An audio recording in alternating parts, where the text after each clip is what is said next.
The Nexus Grand Hotel's ballroom sparkled with the kind of opulence that only the galaxy's wealthiest could afford.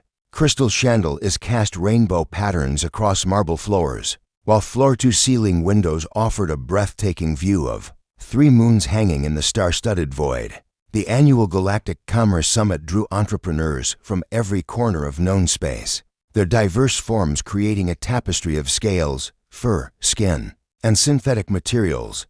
Zara Kethril adjusted the flowing silk of her burgundy dress as she moved through the crowd, her pale violet skin catching the light just enough to turn heads. As the owner of Starwind Logistics, one of the most successful interstellar shipping companies in the Andromeda sector, she commanded respect wherever she went. Her success story was legendary. A young woman from the impoverished mining colonies of Kepler-4 who had built an empire through sheer determination and ruthless business acumen. The freight rates to the outer rim are becoming impossible, complained Jorik, a reptilian trader whose scales shimmered green-gold in the ambient light. These human corporations are undercutting established routes. Zara sipped her glass of Altarian wine, its blue-tinted liquid warming her throat. Adaptation or extinction, Jorik. The humans may be newcomers to galactic trade, but they're not stupid. Some of them aren't, interjected Kane, whose cybernetic implants gleamed silver against his dark skin.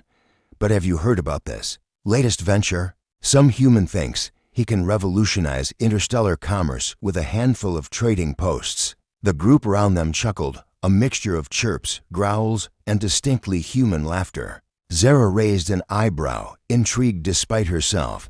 Trading posts, how quaint. Who's the visionary? Marcus Chen, Kane replied, gesturing across the ballroom. Over there, by the dessert table. Apparently, he's been making presentations all week about his innovative approach to decentralized commerce.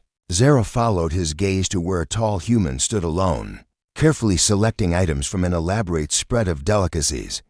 He appeared to be in his early 30s, with dark hair and an unremarkable gray suit that probably cost less than her shoes. There was something almost deliberately plain about him, as if he worked to avoid drawing attention. He looks like an accountant, she observed, unable to keep the disdain from her voice. Acts like one too, Jorik added. His presentation yesterday was the most boring thing I've ever sat through. Trade routes, supply chain optimization, customer service protocols. Basic stuff that any first-year business student would know. Zara's curiosity was piqued by the contradiction. If his ideas were so elementary, why was everyone talking about him? What exactly is he proposing? Kane pulled out his data pad. Scrolling through notes, he wants to establish a network of small trading posts along secondary routes. His theory is that by focusing on underserved markets and building personal relationships with local populations, he can create sustainable profit centers that the big corporations ignore. Sustainable profit centers, Zara repeated the phrase, tasting like ash in her mouth. Does he have any idea what it costs to maintain interstellar operations? The fuel alone would bankrupt most small operations within a year. That's what I told him, Kane said with satisfaction. He just smiled and said he'd found ways to optimize costs that others hadn't considered.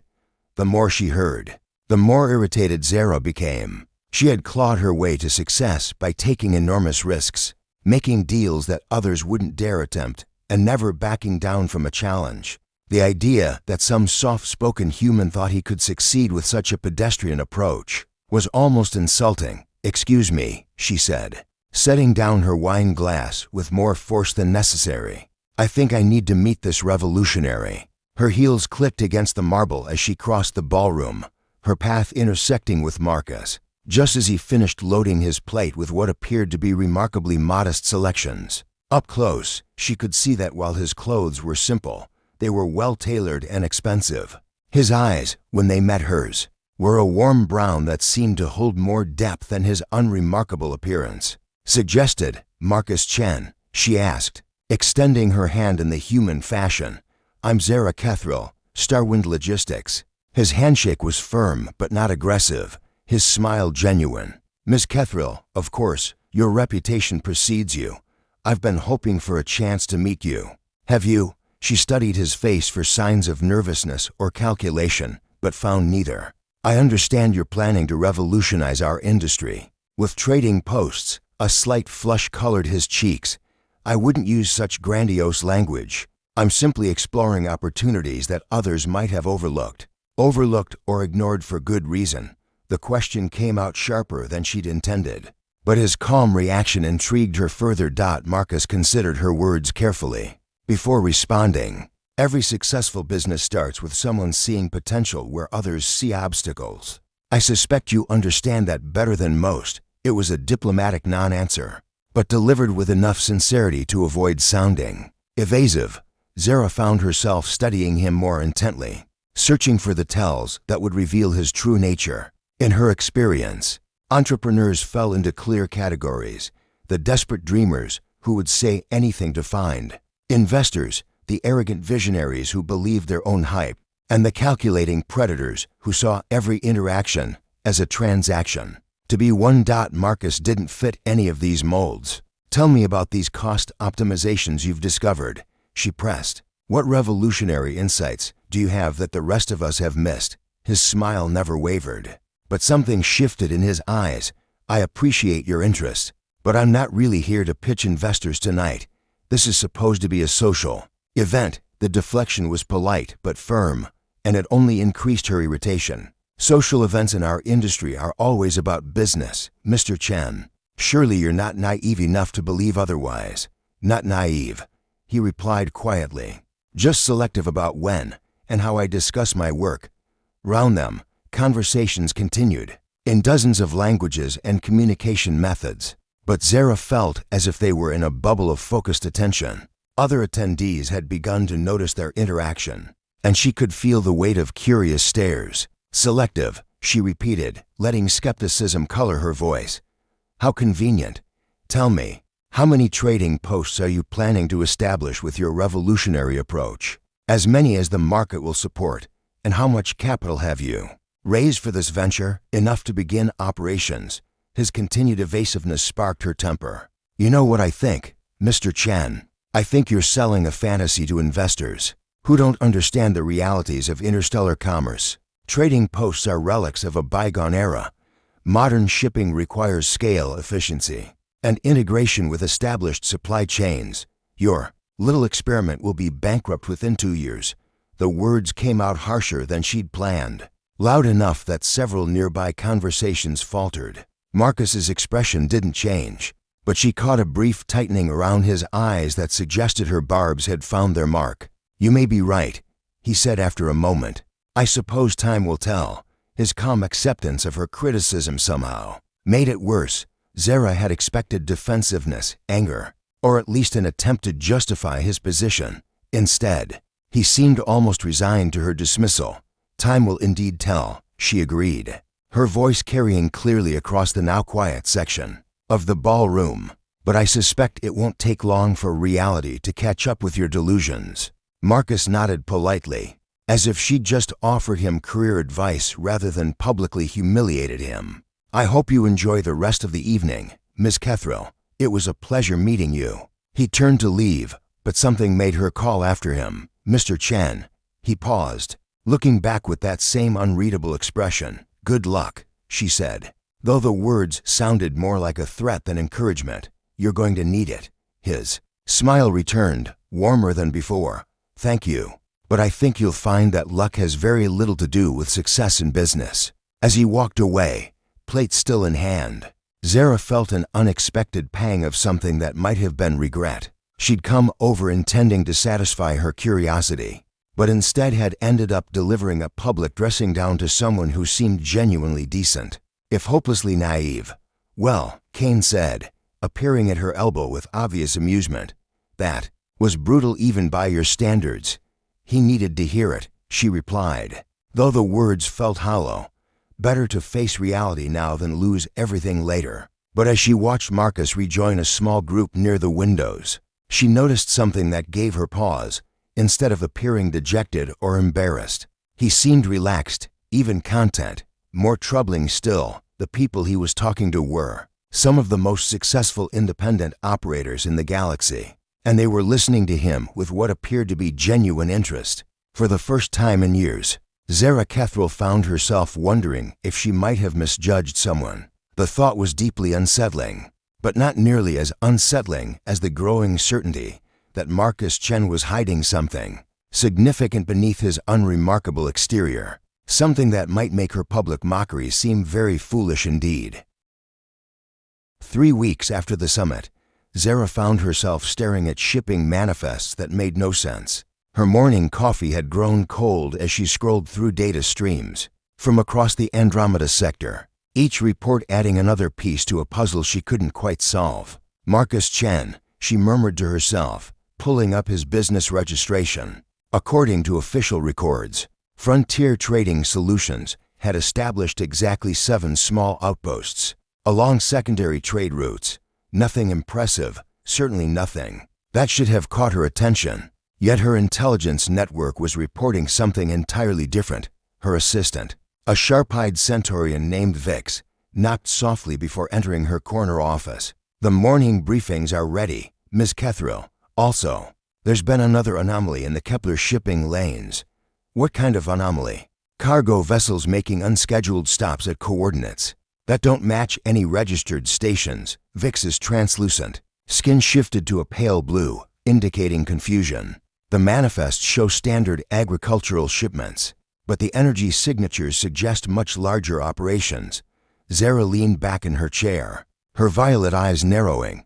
"How many vessels?" 17. "This week alone. All different companies, but they're following similar routes." Vix hesitated. "Routes that intersect with Marcus Chen's registered trading posts." The name sent an unexpected jolt through Zara's system. She'd tried to put the human businessman out of her mind after their encounter at the summit, but he kept surfacing in the most unexpected ways. Suppliers mentioned dealing with his representatives. Shipping captains spoke of well-paying contracts with Frontier Trading. Most intriguingly, several of her own clients had begun requesting routes that would take them near his supposedly modest outposts. "I want a full analysis of Chen's operations," Zara decided. "Everything we can legally obtain." "Already started," Vix replied, her skin shifting to a satisfied green. "But there's not much to find. His public filings are minimal. His financial records are sealed, and none of our usual sources have detailed information about his actual activities." "Then we'll have to get creative." 2 days later, Zara found herself aboard her personal transport, the Aurora's Edge, heading toward the Frontier Trading outpost in the Cygnus system. She'd told herself this was simple due diligence, research into a potential competitor, but as the sleek ship dropped out of hyperspace, she had to admit her motives were more complex. The trading post appeared exactly as advertised, a modest collection of modular structures clustered around a central hub with docking facilities for perhaps a dozen ships. Nothing about it suggested revolutionary innovation or hidden significance. Yet as they approached, Zara noticed details that didn't quite fit. The power grid was more robust than necessary for a simple trading post. The communication arrays were military grade. Most tellingly, the docking bays were designed to accommodate much larger vessels than the small freighters typically used by Frontier operations. Requesting permission to dock, her pilot, Captain Torres, announced over the comm, "Aurora's Edge, you're cleared for Bay 7, came the reply in accented standard. "Welcome to Frontier Station Cygnus." The docking process was seamless, handled by automated systems that were clearly expensive and sophisticated. As Zara disembarked, she found herself in a clean, well-lit bay that hummed with efficiency. Workers moved with purpose, loading and unloading cargo with the kind of practiced coordination that spoke of extensive training. "Ms. Catherall," a young human approached, his smile warm but professional. "I'm Finn Morrison, station coordinator. Mr. Chen asked me to give you a tour if you were interested." Zara's surprise must have shown on her face, because Finn's smile widened. "He mentioned you might visit eventually, said you struck him as someone who likes to see things for herself." The implication that Marcus had been expecting her was both flattering and unsettling. "Is Mr. Chen here?" "He's in the operations center." "Shall I take you to him?" As they walked through the station's corridors, Zara found herself revising her assumptions with each step. The facility was larger than it appeared from space. With multiple levels connected by efficient transport tubes, the equipment was top quality. The staff clearly well-trained and motivated.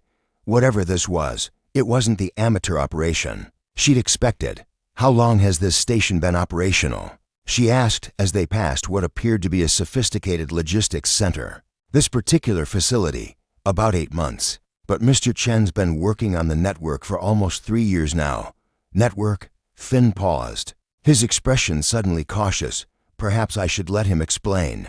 He's much better at the big picture stuff than I am.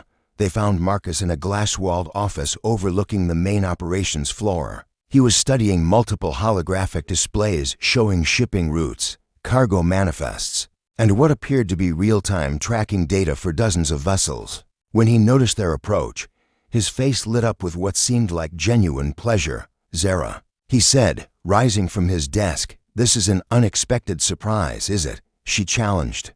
Remembering Finn's comment about being expected, Marcus had the grace to look slightly embarrassed.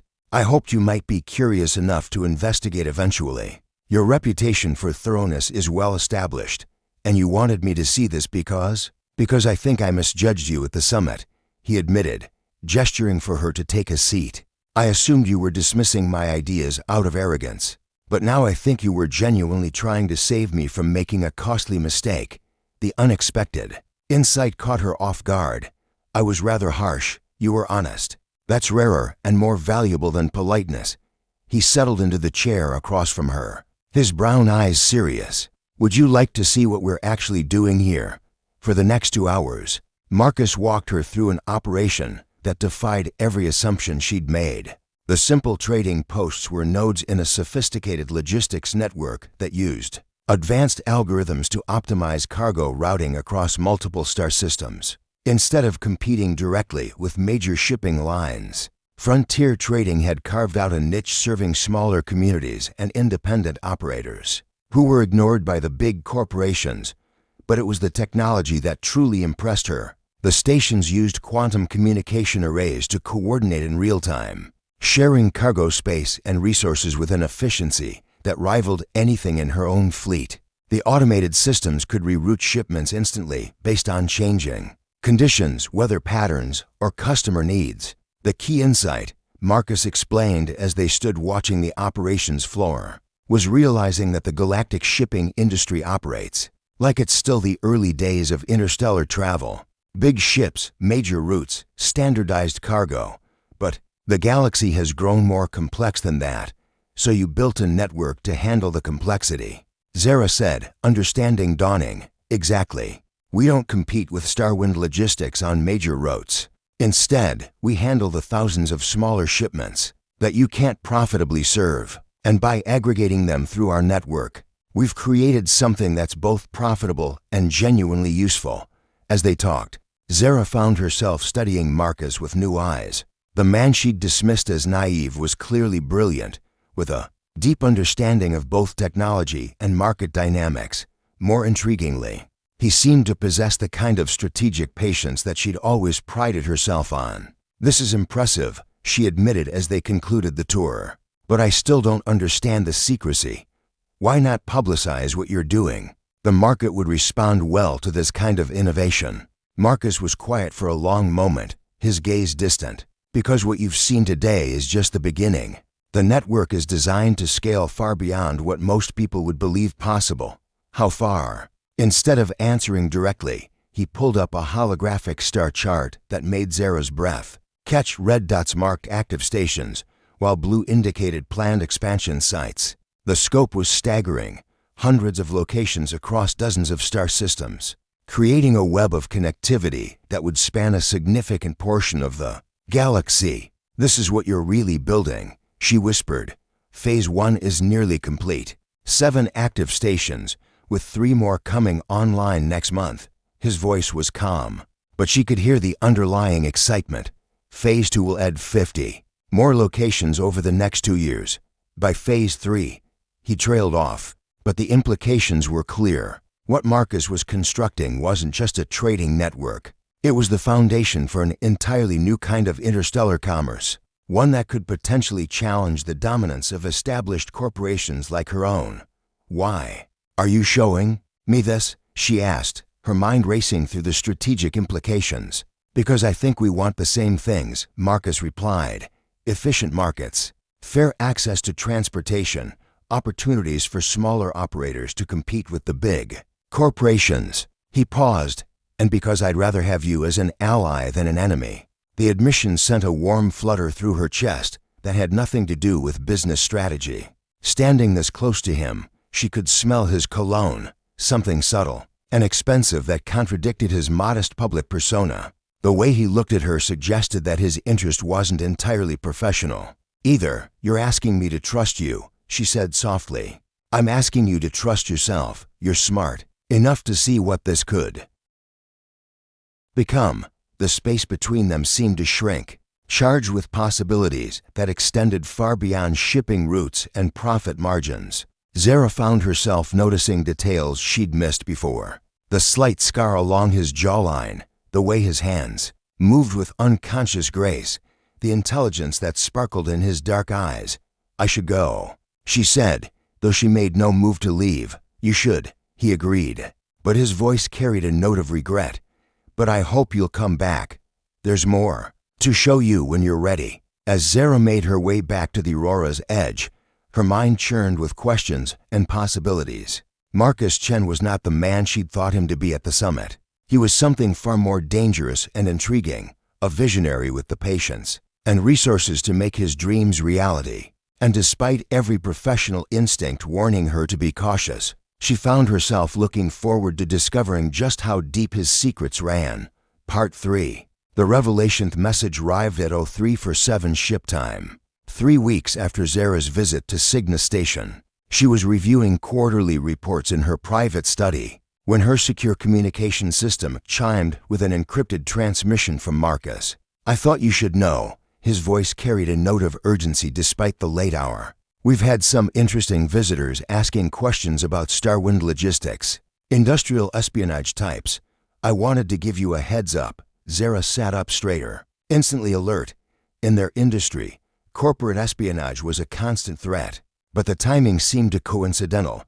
What kind of questions? Routes, cargo manifests, financial partnerships, the kind of detailed inquiry that suggests someone's planning either a hostile takeover or a coordinated attack on your operations. Marcus paused.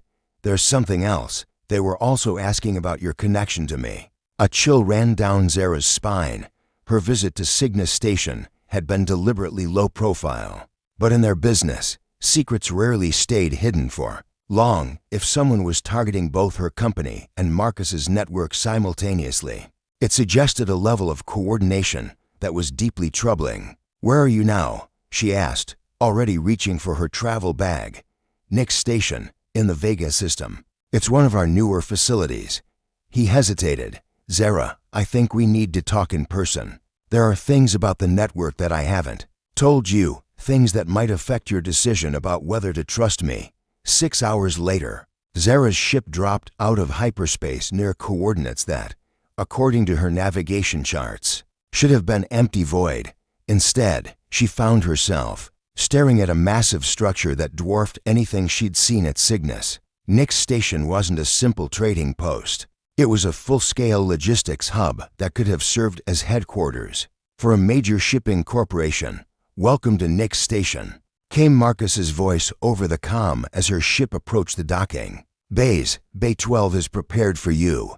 The docking facility alone was larger than most independent stations Zara had visited. As she disembarked, she noticed the familiar hum of quantum communication arrays and the subtle vibration of massive cargo processing systems. Whatever Marcus was building here, it was operating on a scale that rivaled her own main distribution centers. She found him waiting in the observation deck overlooking the main operations floor. But he wasn't alone. A tall woman with silver hair and cybernetic enhancements along her temples stood beside him, studying multiple holographic displays with the kind of focused intensity that marked a true professional. Zara, I'd like you to meet Nyx Rivera, Marcus said as she approached. She's been my partner in developing the network's more advanced capabilities. NYX turned. her augmented eyes scanning Zara with obvious assessment. "Miss Kethril, your reputation precedes you. Marcus has told me a great deal about your conversation at Cygnus, has he?" Zara replied, uncertain whether to be flattered or concerned. "And what's your role in this operation?" "I handle the technical infrastructure," Nix said with a slight smile, "the boring stuff that makes everything else possible." Marcus gestured toward the displays showing the operations floor below. "Nix, why don't you show Zara what we've really been building?"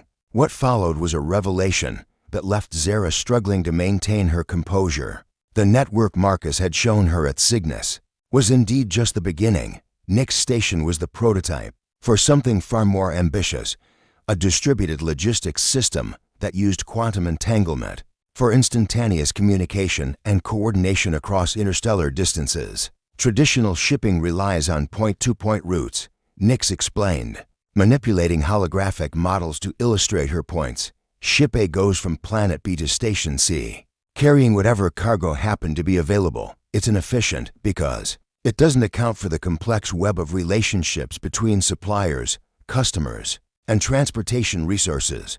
Our system treats the entire network as a single, adaptive organism." Marcus continued, "Every ship, every station, every cargo container is tracked in real time. The quantum communication arrays allow us to optimize routing decisions instantly, responding to changing conditions faster than any human operator could manage." Zara studied the displays, her analytical mind racing to understand the implications. The processing power required for this kind of coordination would be enormous. "That's where the distributed architecture comes in," Nix said with obvious pride. "Each station contributes computational resources to the network. Instead of relying on a central command system, the intelligence is spread across every node. It's resilient, scalable, and incredibly efficient. Show her the manifest integration," Marcus suggested. Nix pulled up a new display that made Zara's breath catch.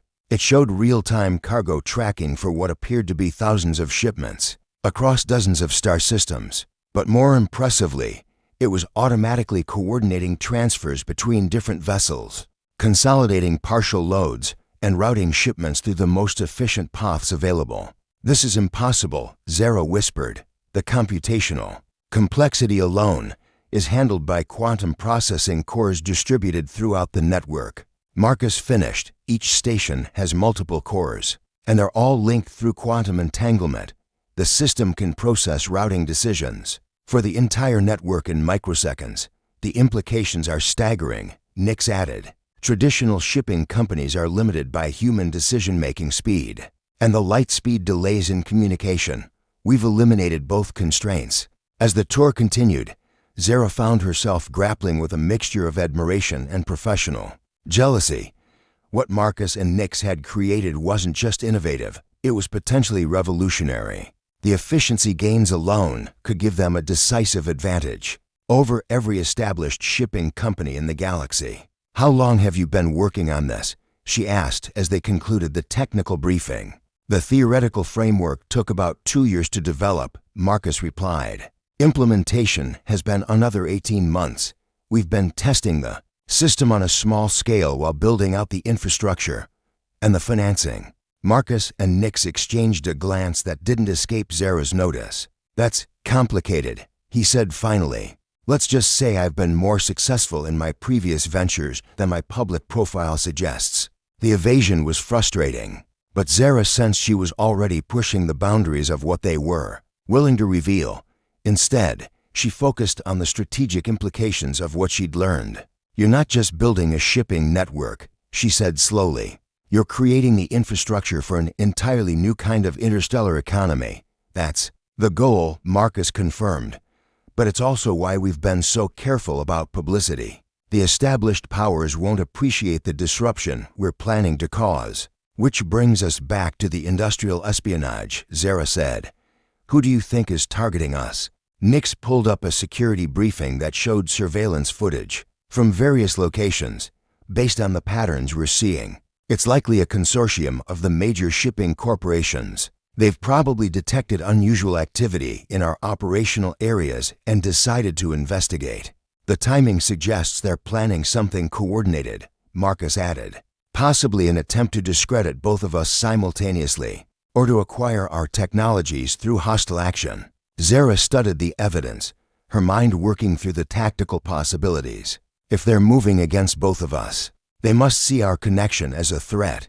Do they have a reason to? Nix asked pointedly. The question hung in the air between them, loaded with implications that extended far beyond business strategy. Zara found herself looking at Marcus, noting the way his attention focused on her with an intensity that made her pulse quicken. That depends, she said carefully, on what you're really asking me. Marcus stepped closer, his voice dropping to a more intimate register. I'm asking if you're interested in something more than just a professional relationship.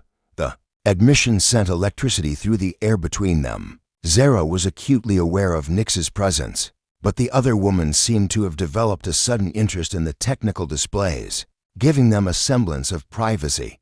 Marcus, Zara began, then trailed off, uncertain how to articulate the complexity of her feelings. I know it's complicated, he said softly. Mixing business with personal relationships is always risky, but I can't ignore what I felt during your visit to Cygnus. Neither could she, despite every